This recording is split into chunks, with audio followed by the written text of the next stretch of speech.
2030 세대들은 이 불공정은 누구보다도 참지 못하는 세대들입니다. 민주당의 폭정과 이재명의 재판과 윤석열 대통령의 어떤 구속과를 비교해보면 이게 도대체 말이 안 되는 거예요.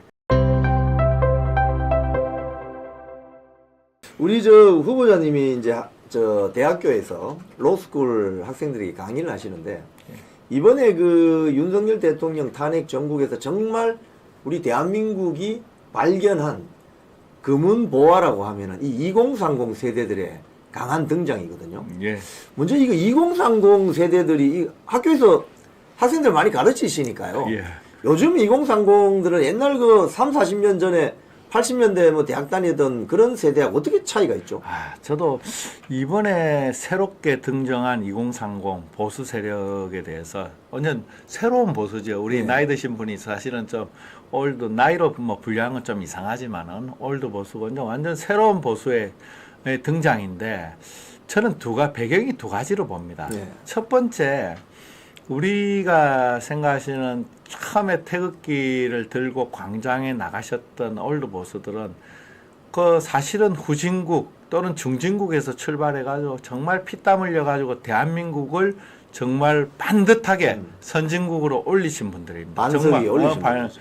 정말 고생을 하시고 이를 악물고 살았던 분입니다. 대한민국 무너지는 것을 견딜 수가 없는 분들이죠. 특히 체제 공산화되는 것은 누구보다도 막아야 되는, 온몸으로 막아야 되는 분들입니다. 이분들은 과거부터 후진국에서 중진국에 출발해서 선진국을 가면서 많은 고통을 겪고 고생을 하신 분인데 새로운 2030은 사실은 선진국에서 출발한 분들입니다. 대한민국의 자유주의와 시장 경제에 대해서 이미 태어날 때부터 체득하고 태어난 사람들입니다. 이 젊은 세대들은 그 중국의 어떤 중국이나 북한의 공산화 체계, 독재 체제에 대해서 끔찍하게 분노하고 두려움이 있습니다. 우리 대한민국이 무너져서는 안 된다는 생각을 가지고 있는 거죠. 올드 보수하고 소위 말해 2030 새로운 보수는 결론은 동일하지만 그 기초가 다른 겁니다. 그래서 이 젊은 세대들은 이 대한민국에 대한 체제를 반드시 지켜야지 번영이 온다는 것을 스스로 생각하고 있다. 두 번째 하나 더 하겠습니다. 그리고 이 새로운 2030의 가장 중요한 것 중에 또 하나의 특징이 공정입니다. 공정.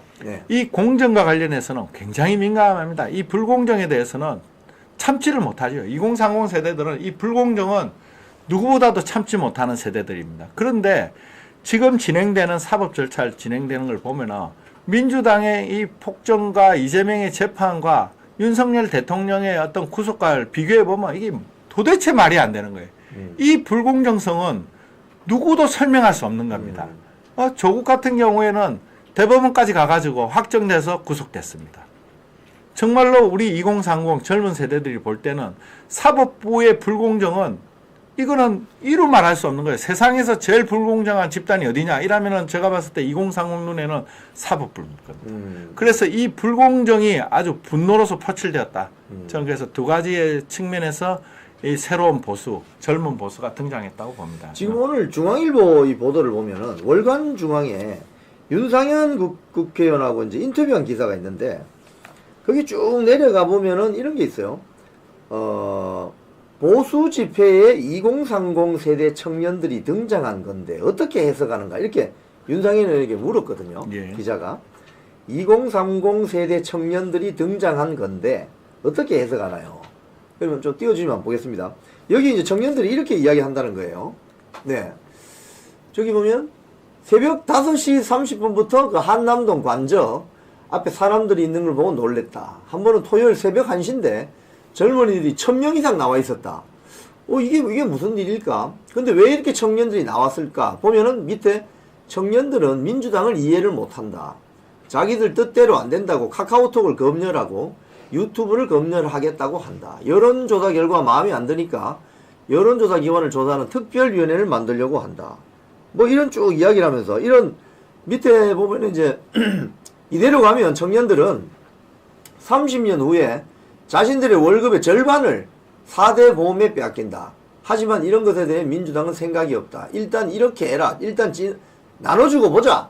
하지만 청년들은 피부로 직감한다. 민주당 세력의 포퓰리즘적 행태가 얼마나 심각한지를 그래서 우리에게 2030 세대가 자유우파 진영으로 돌아온 거다. 그럼 우리 후보자님 말씀하고 일맥상통하네요. 그렇습니다. 우리 그 2030 세대들은 이미 자유민주주의의 소중함을 알고 있는 세대들입니다. 그래서 2030들이 바라봤을 때 누가 독재를 하는가와 관련해 가지고 우리 2030은 사실은 윤석열 대통령이 대통령 재직 시절 때 여러 개 했을 때는 불통의 이미지라든지 이런 것이 있어 가지고 민주당의 어떤 폭정에 대해서는 제대로 몰랐던 것이죠. 대통령에 대한 여러 가지 비호감 문제가 있었기 때문에요. 그런데 대통령께서 저렇게 되는 과정을 보면서 이게 대한민국이 자유민주주의라고 했지만 이 자유가 어디에서 침해되고 있구나 하는 것을 2030 세대들이 이번에 그 윤석열 대통령의 어떤 탄핵과 구속 과정을 통해 가지고 민주당이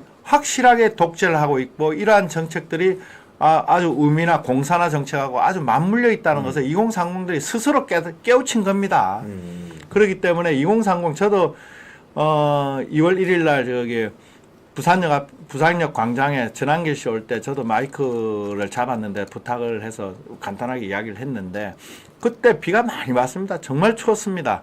근데 제가 단상에 올라갔는데 정말 부산역이 생긴 이래로 그런 많은 인파는 처음이 있었고 그것도 비가 오는데도 불구하고 앞자리에 한 20-30m는 젊은이들로 꽉 찼는데 뒤에 계신 분들이 안 보일까봐 우산을 쓰지 않고 서 있었습니다.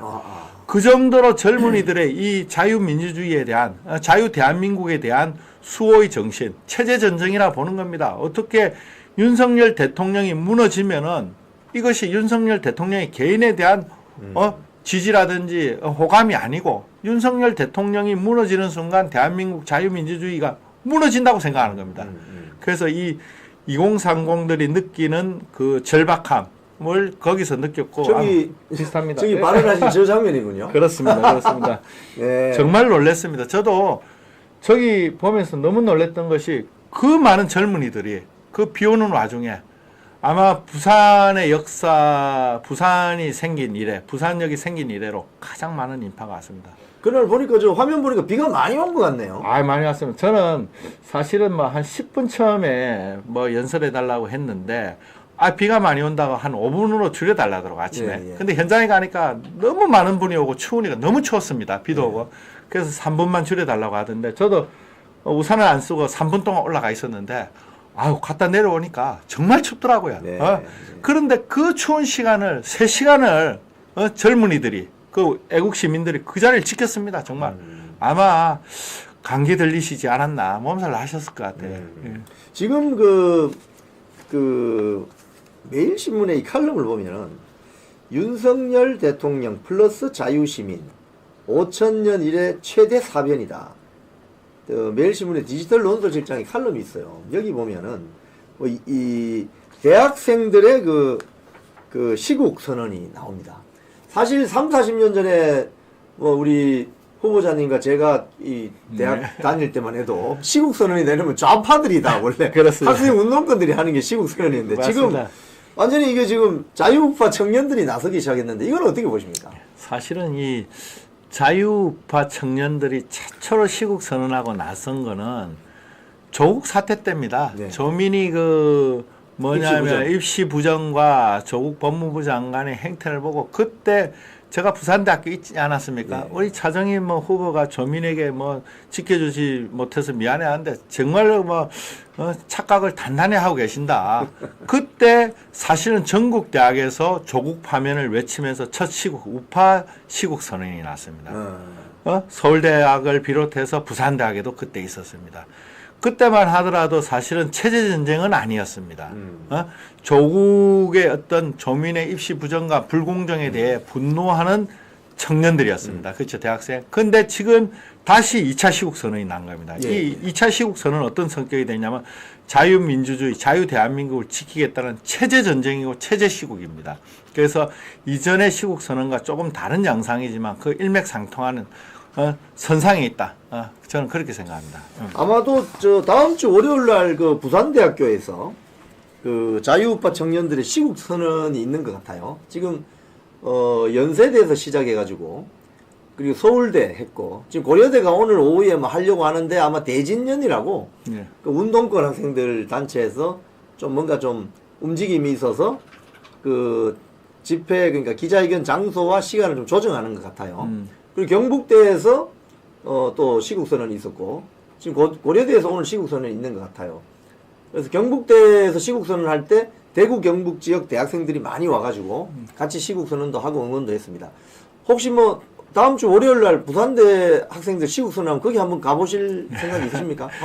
사실은 그 시국선언에 참여하는 학생들, 이런 학생들에 대해서는 개인적으로는 참 잘하는 학생들입니다. 네. 근데 제가 뭐 교수가 뭐 시국선언을 뒤에서 뭐 배후 조정했는데 뭐 네, 이런 그렇군요, 소리예요. 그렇군요. 아니, 그러니까 좌파의 특징이 있지 않습니까? 시국선언도 방해하고 또 뭐 그 무슨 마치 그 제가 아시다시피 이쪽에 보수에 부산대 있고 뭐 선명한 사람이다 보니까 또 뭐 그런 것을 뒤에서 배후 조정 선동했다 이런 것을 반드시 쟤네들이 들고 나옵니다. 그래서 사실은 뭐 가슴 아프지만은 저는 먼 발치에서 응원하는 것이 오히려 학생들을 도와주는 거다 이런 생각해서 그날 뭐 내용은 잘합니다. 나 잘 알지만은 하여튼 먼 발치에서 박수 치고 돕고 그렇게 하겠습니다. 예. 네.